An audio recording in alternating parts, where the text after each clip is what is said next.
Hola, buenas tardes. Como vamos apretaditos de tiempo, vamos a continuar con la siguiente intervención. En este caso, yo te voy a advertir de antemano que mi presentación va a ser brevísima, porque yo tengo por principio, y me parece muy mal, que cuando yo doy una charla me quite más de un minuto el presentador.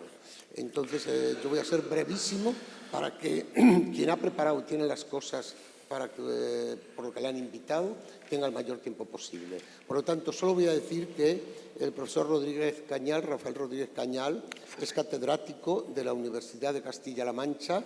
Yo su personalidad la expondría en 3 puntos fundamentales. Primero, su labor académica como profesor y dedicado a los estudiantes, y debo decir que él pertenece a una generación en la que las universidades españolas aumentaron en toda la geografía y, sobre todo, debo decir que aumentaron, como tantas cosas aumentaron en Castilla-La Mancha. Él es, con su compañero Felipe Pedraza y algunas otras personas, los que prácticamente iniciaron la labor de la filología hispánica en la Universidad de Castilla-La Mancha. Segundo, el profesor Cañal tiene una suerte tremenda, y es vivir cerca de Almagro. Almagro, como para los estudiantes, evidentemente, debo decir que se trata de un icono dentro del mundo occidental referido a un espacio dramático que solo se tiene en esa pequeña ciudad de Castilla-La Mancha. Como consecuencia de ello, el profesor González Cañal ha organizado durante muchísimos años las jornadas de teatro clásico juntamente con el profesor catedrático también Felipe Pedraza, y ahí están las decenas de actas que tienen ustedes para llevar a cabo las investigaciones relativas fundamentalmente a los textos, pero también a las puestas en escena.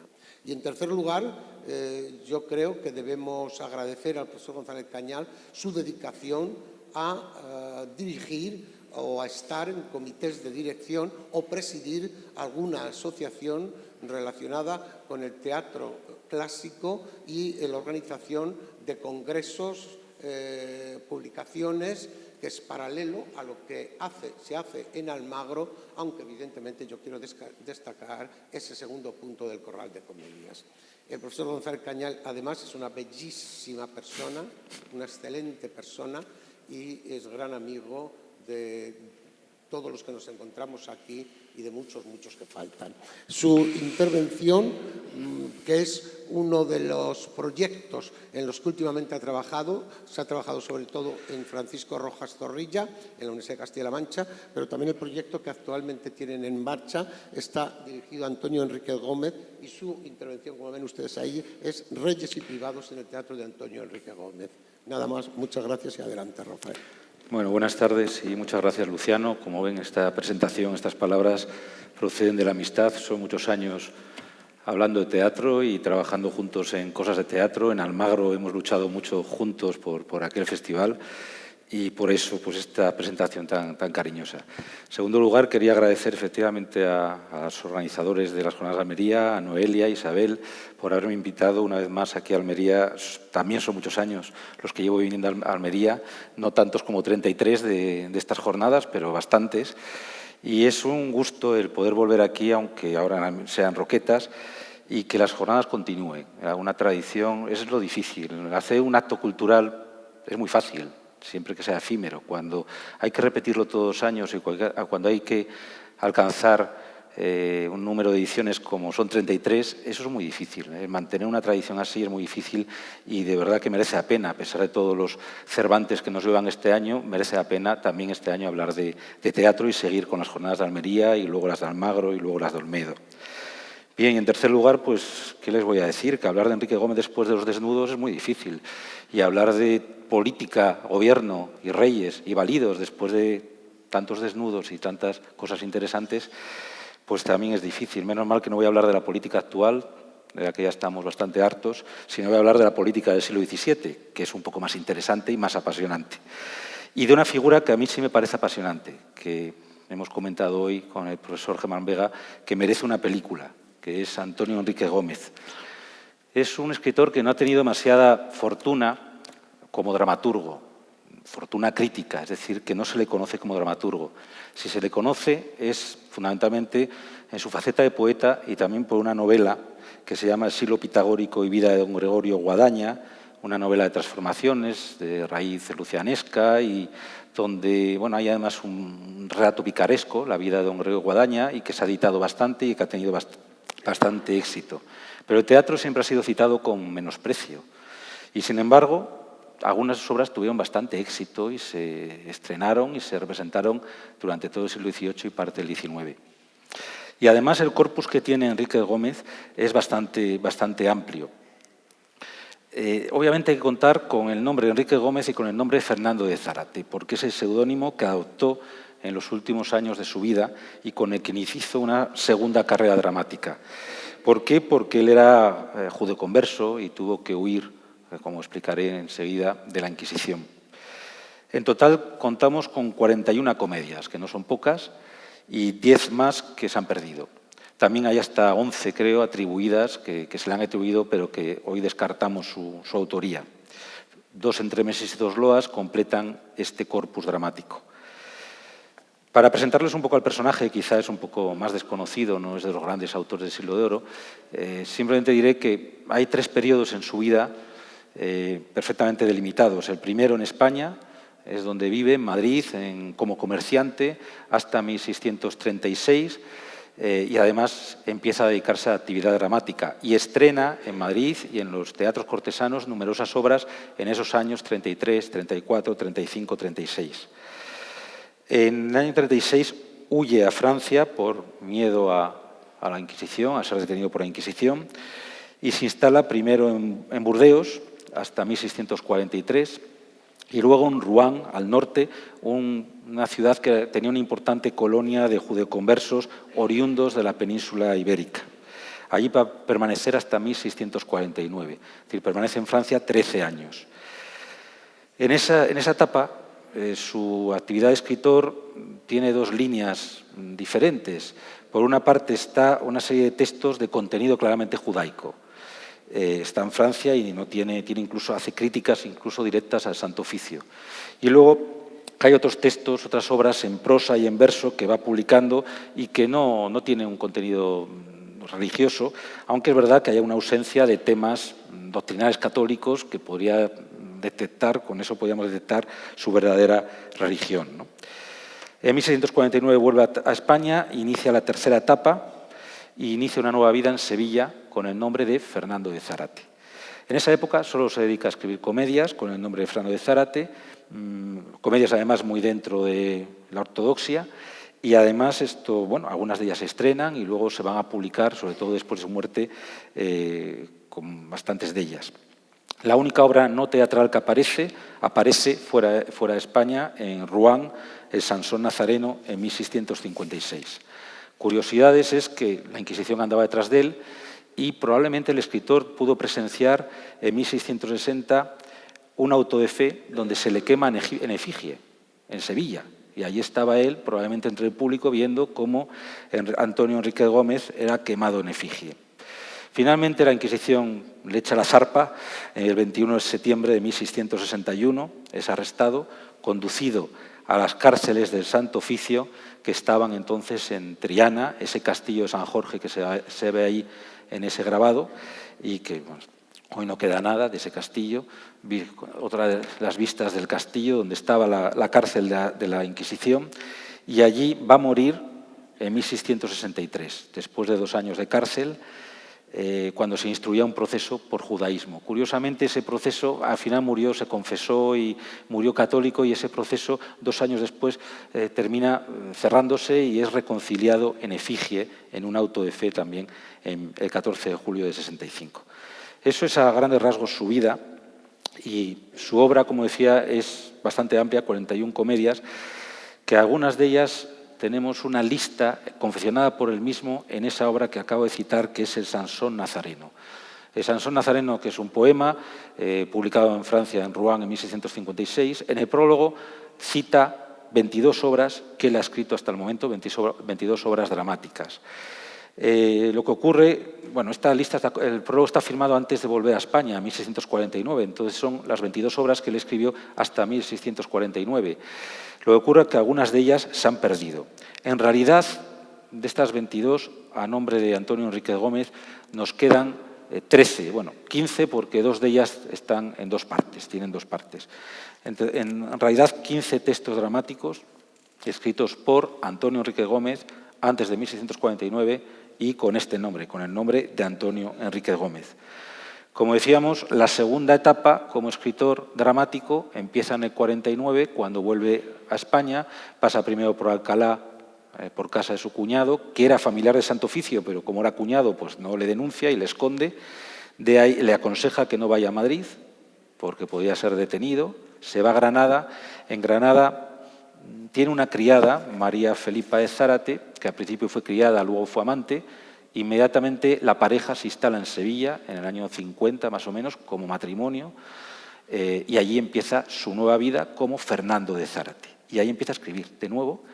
Y en esa segunda etapa hay más de 30 obras, se conservan más de 30 obras con el nombre de Fernando de Zárate, muchas más todavía que en la primera etapa. Lo que ocurre es que sabemos que algunas de ellas no son de él, están descartadas la autoría, como La batalla del honor o La palabra vengada, que son de Lope de Vega, o El primer conde de Flandes, que es de Mira Amezcua, pero aparecen impresas a su nombre también. A pesar de eso, nos quedan todavía 27 comedias, que además muchas de ellas se publicaron en esa colección de Nuevas Escogidas, hasta 19 se publican en esa colección de Nuevas Escogidas a partir de los años 60. Otras 6 más se conservan manuscritas y 2 de ellas fueron impresas sueltas algo más tarde. Lo que he planteado es ver un poco la figura del rey y el valido en este teatro de Antonio Enríquez Gómez. Los temas del poder, de la autoridad del rey están muy en boga en los últimos tiempos. Se han hecho muchos trabajos y congresos sobre estos temas. No cabe duda que el tema del poder está ligado a la acción dramática, a muchas obras, a muchas de las comedias está presente ese tema del poder, igual que están presentes los diversos comportamientos de reyes y privados. Probablemente en el siglo XVII los escritores querían mostrar ese gobernante ideal en un momento en el que ya empezaba una crisis galopante, ¿no?, en el país. En principio, el rey recibe, según la teoría de la época, el poder de Dios. Es una especie de vicedios en la tierra, tal y como decían todos los tratadistas medievales, y que se recoge en el Renacimiento. Voy a ir poniendo algunos ejemplos y algunas citas, pero no las voy a leer por falta de tiempo, pero bueno, las tienen ustedes en la pantalla por si quieren leerlas. Ya decía esto del el poder que procede de Dios Pedro de Rivadeneira en 1595, en el Tratado de la Religión y Virtudes que debe tener el príncipe cristiano. Este carácter divino de la monarquía estaba unido a esa reflexión que se instala en muchos tratadistas de la época sobre la naturaleza del poder político. En efecto, este carácter divino de la monarquía procedía de la Biblia. Estaba ya en unas citas en Proverbios, en Romanos, donde se fundamenta esta idea de que el poder del rey procede de Dios. Pero en esta época lo que empieza a plantearse es que hay que poner límites al poder real. ¿Cuáles son los límites de un poder que emana de la divinidad, ¿no? Y Juan de Mariana, en 1599, afirmaba que el poder real del rey no podía ser ilimitado y que debía estar sometido a las leyes. Llega incluso más lejos, llega a hablar de la posibilidad de regicidio cuando el rey se convierte en un tirano.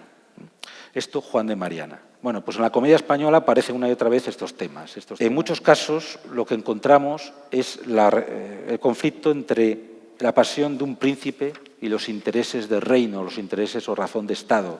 Es decir, hay reyes, príncipes, gobernados por los bajos instintos, que se dejan llevar por los sentimientos amorosos, por las pasiones, por los celos derivados de las pasiones, y que les lleva a comportarse con conductas poco decorosas, poco adecuadas.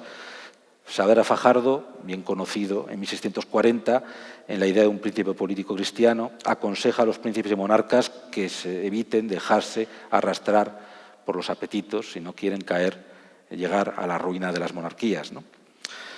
Bueno, una de las grandes especialistas en Enrique Gómez, que es Constance Rose, decía que en casi toda la obra de Enrique Gómez es un reloj de príncipes. En efecto, es verdad que en sus comedias se encuentran numerosas reflexiones, numerosos conflictos, numerosos momentos en los que presenta reyes y príncipes y que toca estos temas. Puedo poner algunos ejemplos, por ejemplo, algunos ejemplos de comedias de Enrique Gómez como Amor con vista y cordura, donde habla, es una comedia donde aparece el conflicto entre el emperador Marco Aurelio y el príncipe Cómodo, y donde efectivamente pues, habla de cómo debe ser el príncipe, cómo debe comportarse, y por ejemplo dice que los reyes deben conocer los problemas del reino y no quedarse, como dice en la primera cita, emparedados en palacio. Pero también el príncipe debe adquirir formación, buena formación en las armas y las letras y no caer en el ocio, como por ejemplo dice la segunda cita, el príncipe que ocupado estuviera en alegría perderá la monarquía cuando esté más descuidado. Bien, otros ejemplos de otras obras de Enrique Gómez podría ser La montañesa de Burgos, donde es un ejemplo donde el rey lo compara, dice que es un Argos vigilante, y ahí tenemos la tópica comparación del rey con el sol.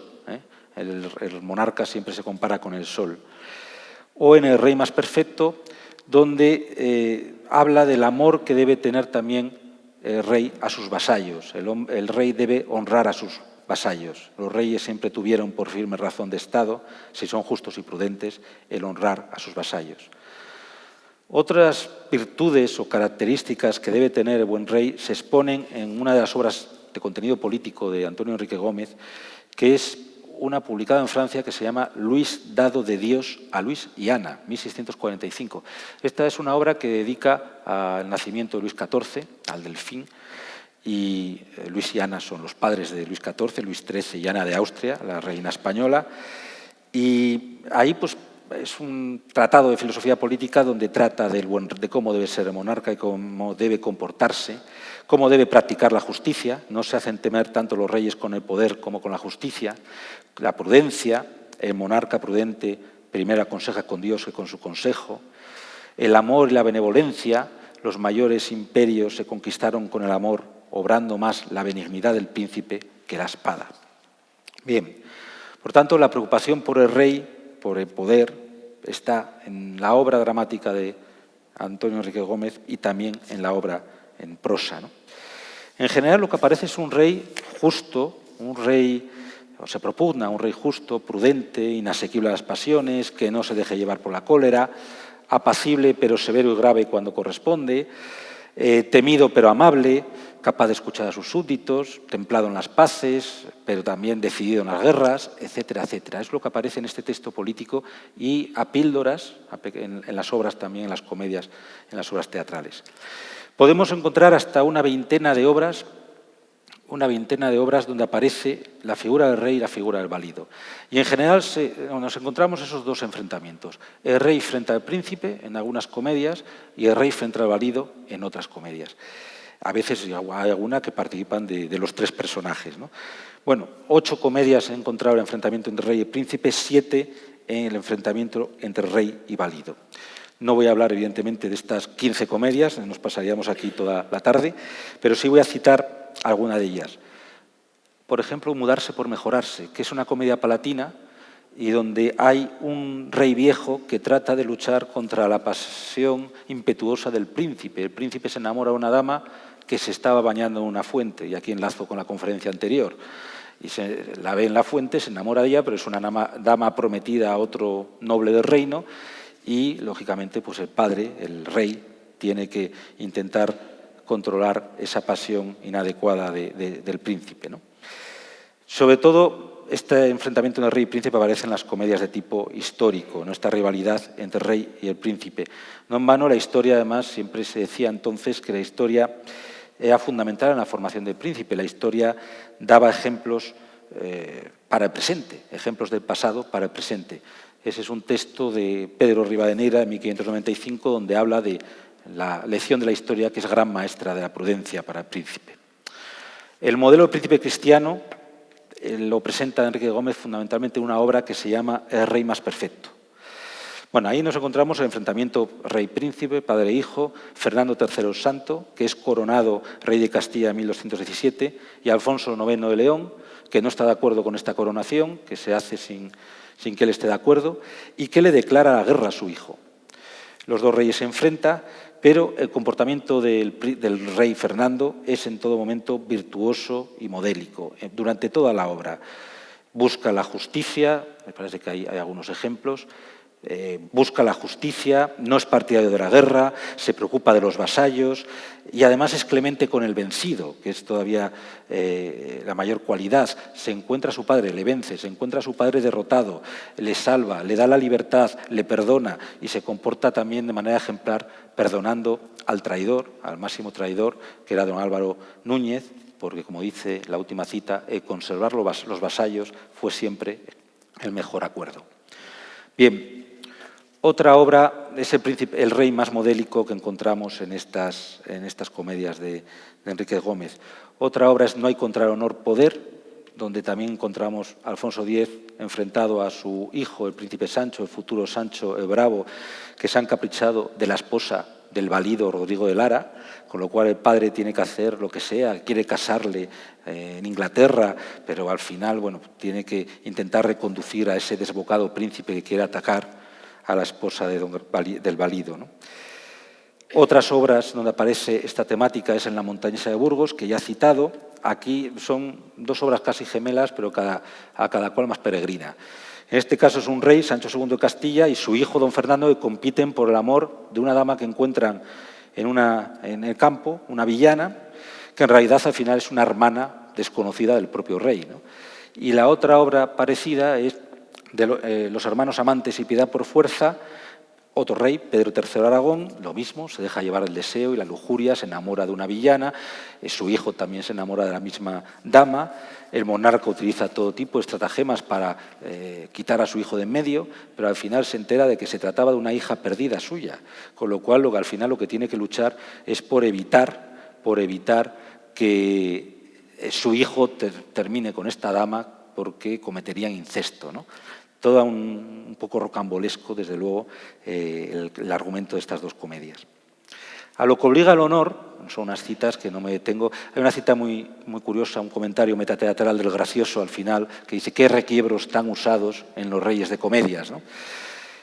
Efectivamente es una obra un poco, estos reyes de comedia es una comedia un tanto extraña. En A lo que obliga el honor, otra de las comedias importantes que sí acabamos de editar, porque esta apareció impresa en Academias Morales de las Musas, en un poemario de Antonio Enrique Gómez de 1642. Y esta comedia es muy interesante porque es el personaje del que luego también hablaré, que es Pedro I el Cruel. Solo que aquí aparece como príncipe, el príncipe don Pedro, que se comporta de una manera caprichosa, se enamora de una dama, doña Elvira, que también el padre, el rey Alfonso XI, la casa con uno de los grandes nobles del reino, don Enrique. El príncipe está enamorado de esta dama, a pesar de que la casan con otro, y la asedia a cada paso, y al final termina al estilo del Médico de su honra, está muy cercana en el argumento al Médico de su honra Calderón. El marido termina acabando con la vida de la dama, porque el príncipe la perseguía, la asediaba, es una tragedia de ese estilo, ¿no? Pero lo importante es la figura de ese príncipe don Pedro, orgulloso, apasionado, que no acepta la decisión de su padre, y el rey sensato y desde luego, que trata de reconducir la situación, pero que no puede, y al final todo termina, como digo, en tragedia, porque el príncipe ya era muy consciente de sus derechos y de su poder. Dice en un momento determinado: «Don Pedro el Cruel me llaman, soy príncipe, tengo amor, y si don Enrique es noble, primero he nacido yo». Bueno, eso es lo que causa realmente la tragedia. En esta comedia hay un anacronismo, aparece ya el personaje María de Padilla, que va a ser la verdadera amante del rey después mucho tiempo, pero aparece aquí ya cuando en la historia real don Pedro I conoce a María Padilla no como príncipe, sino como rey, o sea, algo después. Bueno, alguna comedia más, el maestro Alejandro, también hay un enfrentamiento curioso entre el emperador Filipo, Alejandro Magno, y Aristóteles, que es el preceptor de Alejandro, y también pues, por una cuestión amorosa, pues Alejandro se encapricha a una dama y Filipo tiene que apartarle de ella, etc. Pero no hay y con esto termino esta parte, no hay en general casos de reyes déspotas ni tiranos, al estilo de otros autores, como Tirso Molina, por ejemplo, en La República al revés. No aparecen aquí ese tipo de reyes. El enfrentamiento entre rey y valido, que decíamos antes, ahí tenemos al máximo valido de la época, el conde duque Olivares, pues aparecen numerosas comedias, también de Enrique Gómez. No hay que olvidar que la figura de valido fue una constante en la política española desde Álvaro de Luna, ¿no? desde el valido de Juan II de Castilla en el siglo XV. Y en el siglo XVII tenemos que ver los validos de Felipe III, sobre todo el duque de Lerma, luego el duque de Uceda, y de Felipe IV, sobre todo el conde duque de Olivares, pero también después Luis de Haro, ¿no? Con estos, con el conde duque, convivió Enrique Gómez, o vivió muy de cerca ese periodo, y por eso pudo tener más influencia este tema en su teatro. Ya bajo el duque de Lerma, el confesor de duque de Lerma, Pedro Maldonado, escribe El discurso de perfecto privado, en 1611, obra clave para la legitimación de la figura del valido en esta época.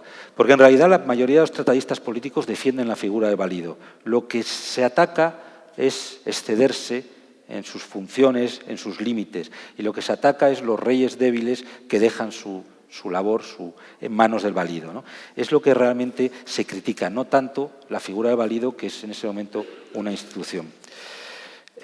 Avanzado el siglo, se mantiene todavía toda esta corriente de literatura política en torno al valido. Citaba antes a Saavedra y Fajardo en 1640, José Laínez, el privado cristiano, en el 41, Andrés Mendo, el príncipe perfecto, en el 57. Es decir, que este es un tema de debate en la sociedad española de Felipe IV, de la época de Felipe IV, y lógicamente teníamos que encontrar en las tablas, en el teatro, que es el principal medio de propaganda y de crítica política, la figura del valido.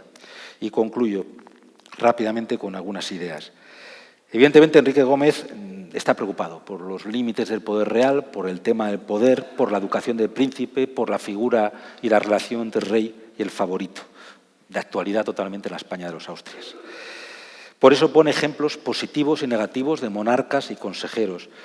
Por medio de esa ficción teatral se establecía un diálogo con la realidad de su tiempo, y muchas de las ideas y situaciones que aparecen remiten indudablemente a lo que él podía vivir en la España de Felipe IV y el conde duque Olivares. Además, en sus textos políticos también aparecen claramente detallados ya toda esta filosofía política, luego no es raro que impregne también las comedias. No obstante, no encuentro un ataque a la figura del valido, y salvo excepciones, los reyes y los validos se comportan en su teatro de una manera virtuosa. Quizá el príncipe Federico en Celos no ofenden al sol, que es insidioso, es traidor, o algunos otros. Hay un ambicioso rey Ludovico en Engañar para reinar, otra obra que no he citado aquí. Pero muy pocos, la mayor parte son figuras positivas, salvo el tema de la pasión amorosa. Lo que encontramos son reyes que se dejan llevar por las pasiones y atropellan el honor de damas y maridos. Pedro I en brazos de doña Elvira, doña María de Padilla. Sancho II y Pedro III enamorados de sendas villanas que al final son de la familia, además. Son hijas o hermanas del rey. Sancho el Bravo enamorado de la esposa del valido, etcétera, etcétera. Y con los validos me pasa algo parecido. Casi todos son ejemplos positivos, sobre todo don Gil Albornoz, Fernán Méndez Pinto y don Rodrigo de Lara. Solo Ricardo, en A lo que obligan los celos, se comporta de manera ruin, o Alejandro, en Celos no ofenden al sol, que es modélico, pero sucumbe a los celos y quiere al final casi acabar con la vida de su mujer. Ninguno es un modelo de privado total, como aparece en otros autores, en Lope o en Quevedo, en Cómo ha de ser privado, pero desde luego es partidario de la figura del valido. Y, en cambio, la crítica, lo que se centra, no leo la cita, es en otra figura, que son los que él llama malsines. Los malsines son los delatores, los ministros o insidiosos o que delatan, que denuncian y, sobre todo, que denuncian a la Inquisición. Eso es lo que le preocupa a Enrique Gómez en muchas de sus obras, porque él sufrió una persecución inquisitorial que le llevó a exiliarse a Francia. Fue denunciado ya en el año 32. En el año 33 sufre otra denuncia porque dicen que en su casa aloja judíos. En el año 34 es convocado a otro juicio. En el año 36 se marcha a España corriendo por miedo a que fuese detenido por la Inquisición. También pudieron ser motivos financieros. Era comerciante y años después dirá en una declaración a la Inquisición, cuando es detenido finalmente, que en el año 35 debía un montón de dinero y que por eso se marchó de España. Pero yo creo que fue más por el tema religioso. McGaha, un crítico estadounidense, decía que no, que él marcha por huir de la persecución del conde duque Olivares. Yo no lo veo así. Es verdad que él en un texto dice que su peregrinación, si no voluntaria, fue forzosa. Es decir, que se fue de manera forzosa. Y dice, termina ese texto en el prólogo de Academias Morales de las Musas, con una frase muy curiosa y muy ambigua. Quisiera imitar a David y Job, a uno en la paciencia y a otro en el sufrimiento, tolerando con valor la envidia de los satanes encarnados y saúles sin cetro. Los satanes encarnados tienen que ser los delatores a la Inquisición, los que le denuncian, los miembros de los familiares de Santo Oficio. Saúles sin cetro, McGaha decía que era el conde duque y que ahí se demuestra que huye de la persecución del conde duque. Yo no lo creo. McGaha decía que sus obras de teatro constituían un ataque durísimo contra el comportamiento personal y la política de Felipe IV y el conde duque de Olivares. Ni en Engañar para reinar, ni en el cardenal don Gil Albornoz, en estas obras yo no veo ese ataque al conde duque tan directo. Yo creo que, de hecho, no se puede olvidar de esa cuestión del criptojudaísmo, del judaísmo que él practicaba en secreto, que es lo que le hizo, y la presión inquisitorial lo que le hizo al irse de España. En su literatura se refleja, pues, esa situación vital y, desde luego, es un personaje muy interesante porque tanto en España como después en Francia, y sería otro capítulo, intenta siempre acercarse a los círculos del poder. Con sus dedicatorias, dedica siempre a grandes personajes de la corte francesa, a la reina Ana de Austria, etc. Hasta el punto que Constant Rose dice el marrano que quiso ser valido. El marrano, ¿saben?, que es el término para converso, ¿no? El marrano que quiso ser valido, le llama así al pobre Enrique Gómez. Bueno, pues estamos ante un personaje controvertido, de múltiples facetas y aristas, y a pesar de su habilidad para huir de la Inquisición en el 36, para vivir exiliado en Francia, para volver a España disfrazado bajo otro nombre, Fernando de Zárate, al final fue detenido por el Santo Oficio, puesto en la cárcel, y allí moriría en el año 63, al mismo tiempo que sus comedias, que fueron confiscadas en un registro que se hizo de su casa de Sevilla, se dieron a la imprenta, se imprimieron con profusión en esos años y también se estrenaron en los años 60 con muchísimo éxito y con el nombre de Fernando de Zárate, de un hombre que había sido detenido y que era un nombre falso, un seudónimo que él utilizó durante todos esos años. Comedias que con el nombre Fernando de Zárate estuvieron muchas de ellas en los escenarios cerca de 150 años. Un triste destino para un autor marginado en vida y que hoy está casi completamente olvidado. Nada más. Muchas gracias.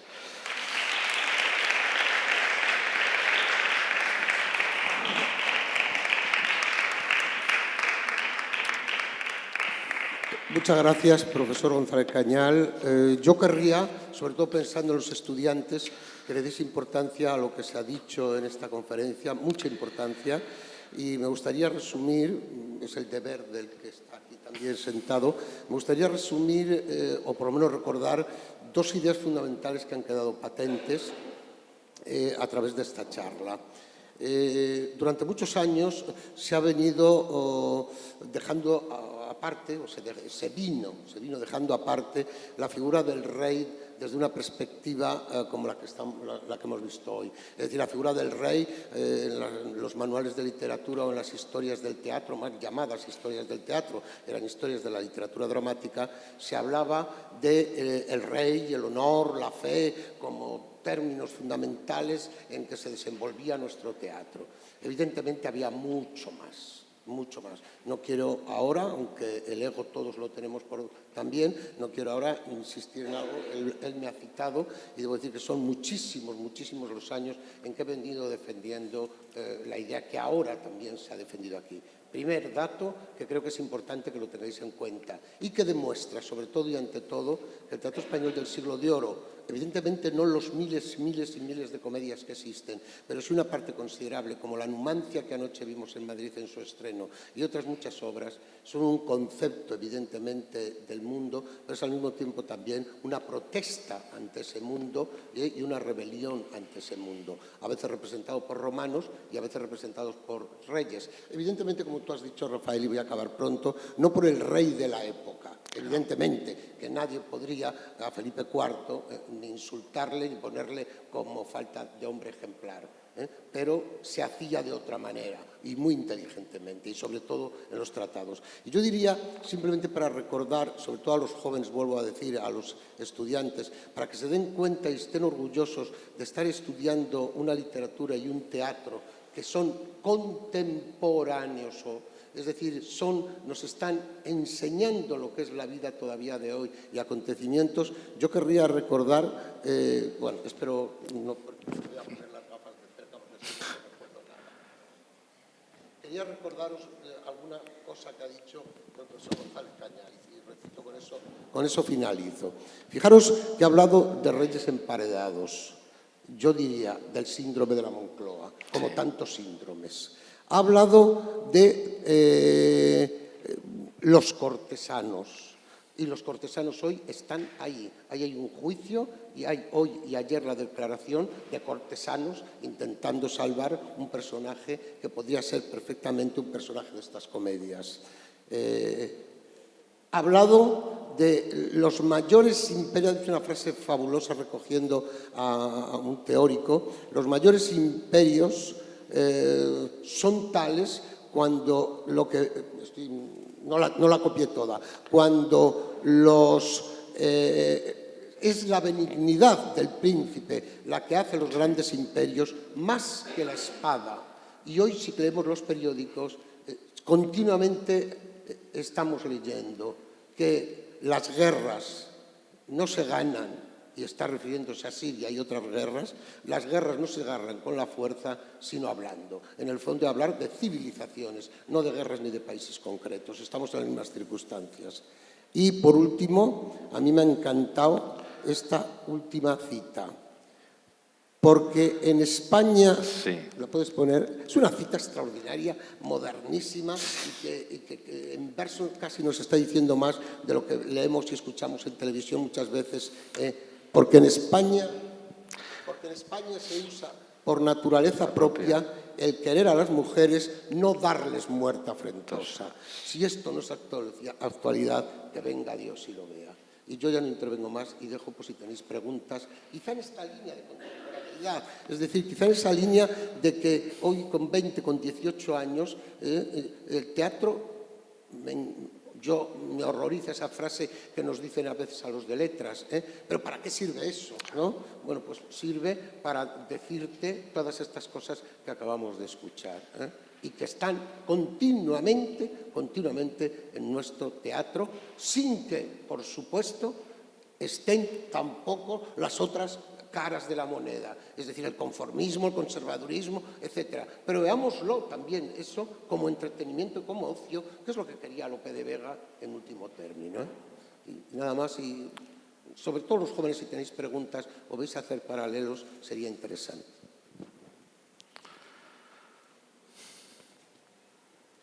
Yo añadiría los Malsines, que cita también Enrique Gómez, los Malsines, que también están de moda.